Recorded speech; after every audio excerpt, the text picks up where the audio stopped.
Welcome back to Bunters Yard, and today we are weathering and fitting a load to this Hornby R6123 Bogie Bolster A, as it says on the side. I bought a couple of these on eBay a few weeks back, and just thought they'd be worth fitting in a load to. So today we're fitting the H beams, which you would have seen in the thumbnail probably up front. Now the load, the way I've made it, actually covers the whole deck, so you won't see any of the wooden planking. So we're not going to be weathering any of that, just a little bit around the side and the bogies and the wheels. So that's what we need to do first. So the stanchions, you can fit them in different places. You can see the different holes, and there's enough.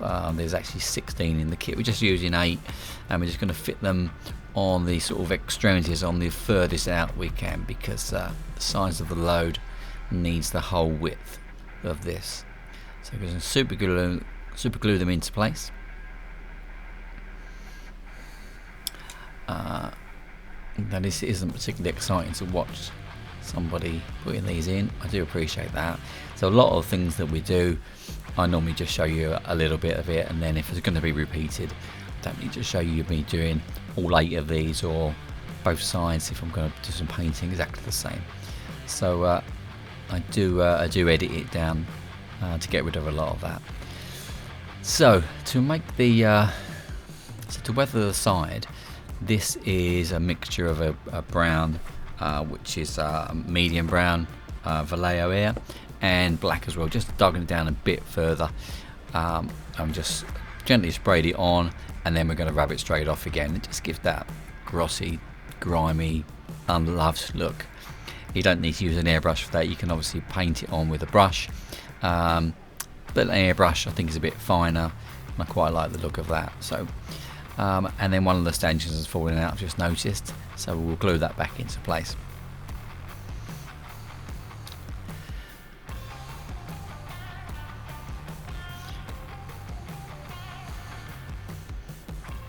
Now I've done this a little bit quick, obviously for the camera, so I didn't let the super glue dry. I probably didn't put enough on there, to be fair.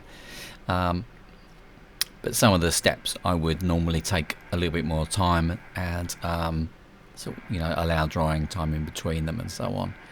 But for the camera, I try to do things a little bit quicker, perhaps, just to get the video up onto YouTube, so that we can so hopefully you can enjoy it and find some use.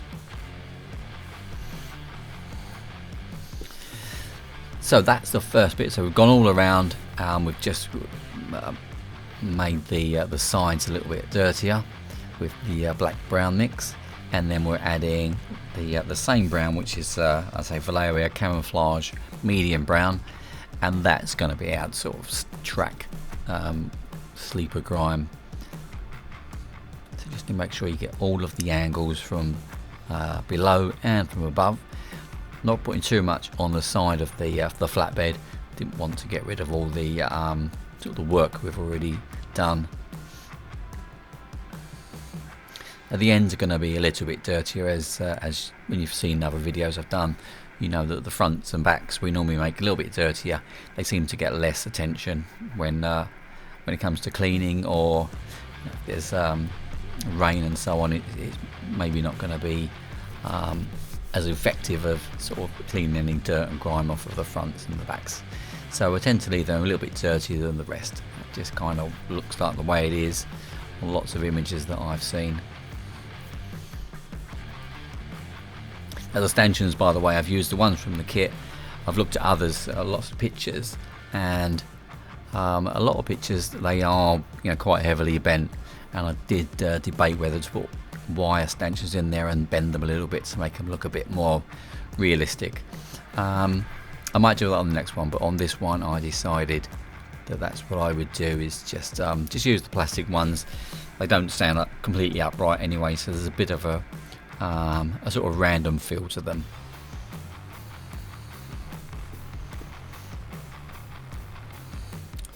So just want to make sure that I get on top of all those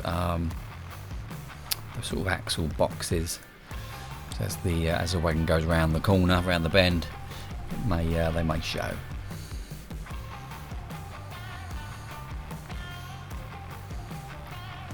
And then all those, these aren't going to be seen, but I just thought I would quickly put a bit of colour on just in case they are visible from the side, but I'm fairly certain that they're not. So but anyway, the paint was in the gun, so I thought I'd use it up quickly.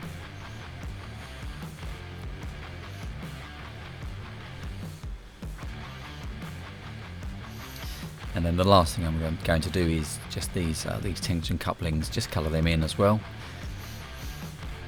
Now the wheels, while they're off, we're going to give them a blast as well. So again, this is the camouflage medium brown, a little bit of black, and then some weathering powders that are still in the well. It's just to give a bit of a randomness of the colour.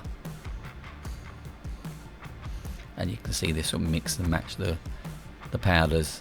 There's no real scheme to this.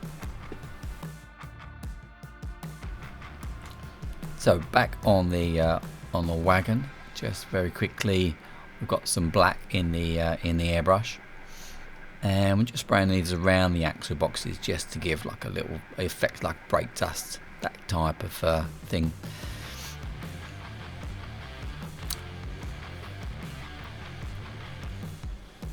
If you look at bogies and chassis of the wagons, you'll see they're all different shades of browns and blacks. So mix and match there. And then this is just a rust shade that I've got. There are many you can choose from, but it's just really to give just a base coat to these stanchions. They normally are pretty rusty. So just going to give them a brush with this this rust colour.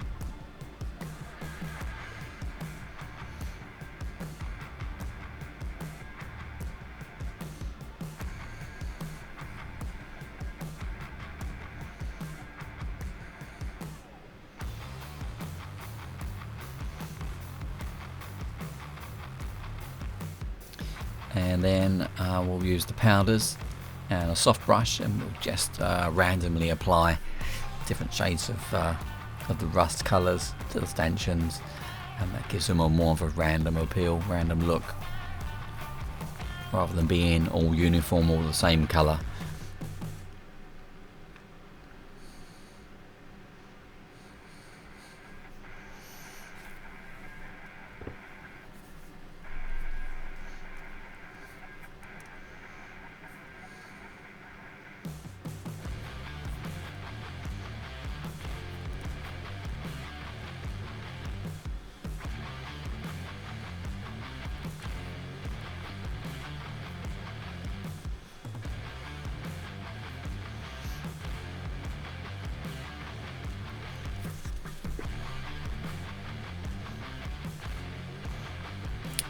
And then the powder that's on the decumers, we'll just rub that in. Again, we're not going to see it, but just in case we catch a glimpse of the deck of the flatbed, then it kind of looks as if something's gone on there. But I'm fairly certain this is going to be well covered. You won't see any of this, so I'm not really that fussed.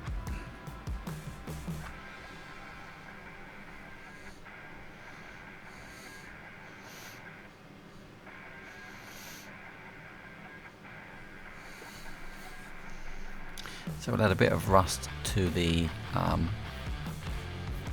where those stanchions sit. I'm sure they've got a very technical name, but the kind of flagpole type things where the stanchions stick in. We're just going to add some rust powders there, not too heavy. We'll put that on, and then we'll use the bigger soft brush to blend that in a little bit more in a moment.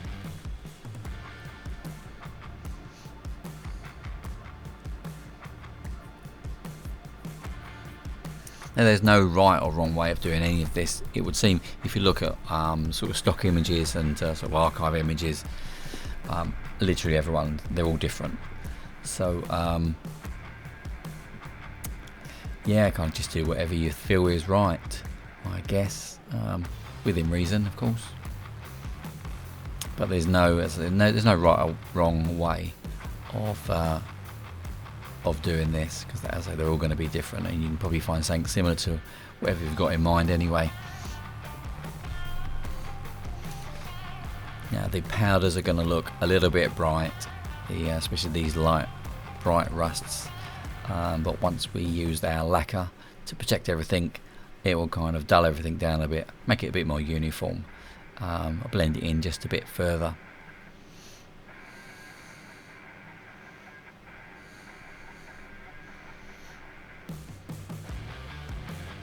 I'm going to use some of the darker rust just to just on those bogies there, a little bit bright. So you can see when we're using a lacquer now, everything goes a little bit duller. The vibrancy disappears a little bit. Sometimes when it dries, it will come back. On this particular one, on these colours, it doesn't tend to, or with this lacquer, it doesn't tend to. It kind of stays that muted, a bit more muted than it is there. You can see as we put it on, it just darkens up, and it's pretty much going to stay like that.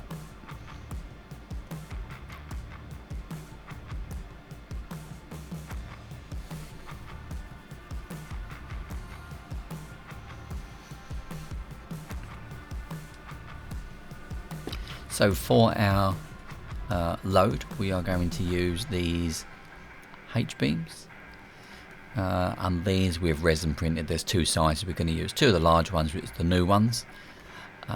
They'll be available on the website. If you want to buy any of them, we can sort that out. The link's down below in the description. So we're going to use two of the larger ones, and the smaller one there. The bigger ones are about 150 mils, and the small one I think is 115 mil long. So just to give a bit of variety, and you can see that the deck isn't going to be visible at all.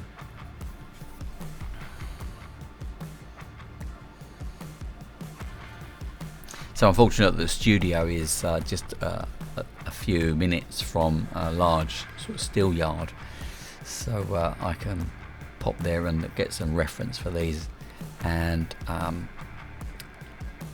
these are the colours that I've sort of seen recently. There's lots and lots of different varieties, and I guess it depends how long they've been sitting outside for, but they generally are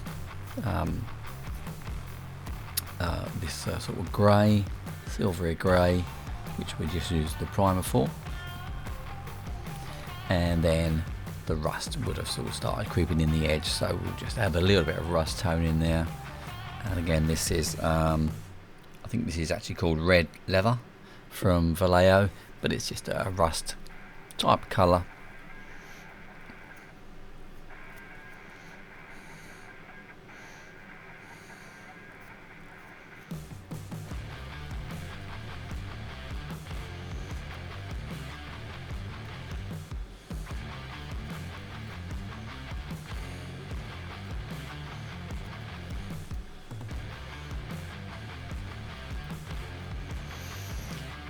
And then just a little bit of powders inside. We've still got the powders in the well from before, so just to add a little bit of extra texture.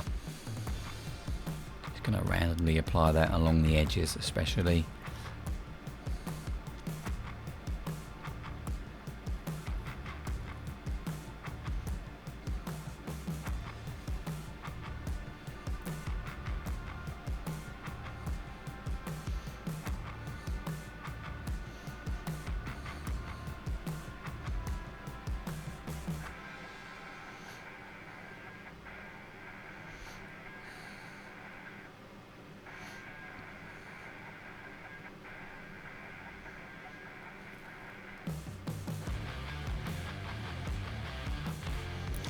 And that's kind of how they're going to fit. So they're just literally just squeezing there side by side, and then the smaller ones at the top.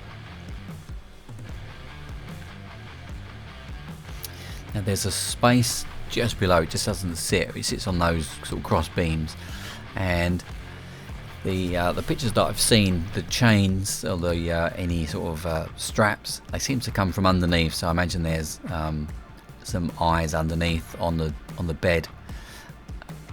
So I think what we'll do is we'll actually construct the load as a single piece with the chain attached to the underneath, rather than trying to fit it on the on the wagon. So we'll glue the two bottom pieces together.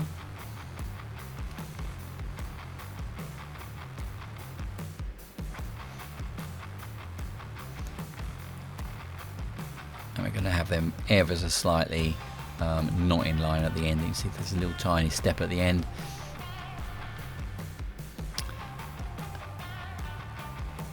And then the top piece will go on there.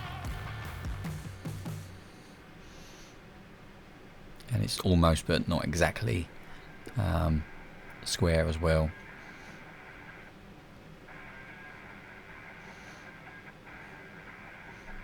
And we'll let that dry. Give that a few minutes with our super glue. And we'll fit the chains. So we'll attach one end.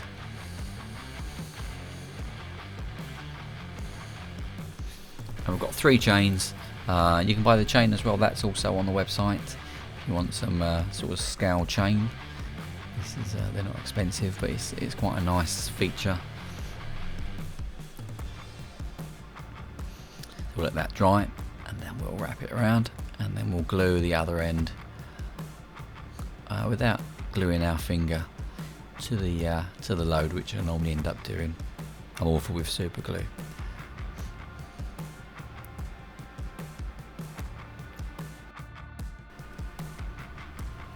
I've noticed on some of the reference images that, on quite a few of the images actually, that there's chains hanging off the stanchion. Some go underneath into the onto the wooden bed. Some just hang over the sides. Just going to hang a few odd links here and there, just to add a bit further interest to the model. And then we'll glue on the load in a single piece. Now it's all complete and dry. Those odd pieces of chain I've not glued on. They're not going to go anywhere because the load fits pretty tight on this one. So they are just they're just held in by the load being held in place, basically.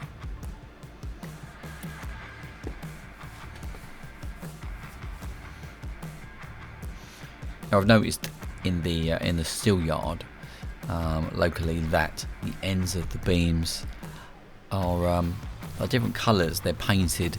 Now, I'm not sure if they're painted because it's the code they use for the size, or if it's just because where they've been cut to size, these beams, it's just the colour they've applied just to protect the bare steel from the elements. Don't know. But they're all different colours. They use reds, blues and greens and oranges and yellow. So because of that, I think that's what we'll do. So the smaller one we're going to paint in yellow. This is just a yellow acrylic of Vallejo air, and then the blue for the bottom ones as well. So that'll be our colour code. So the bigger ones are blue and the smaller ones are going to be yellow.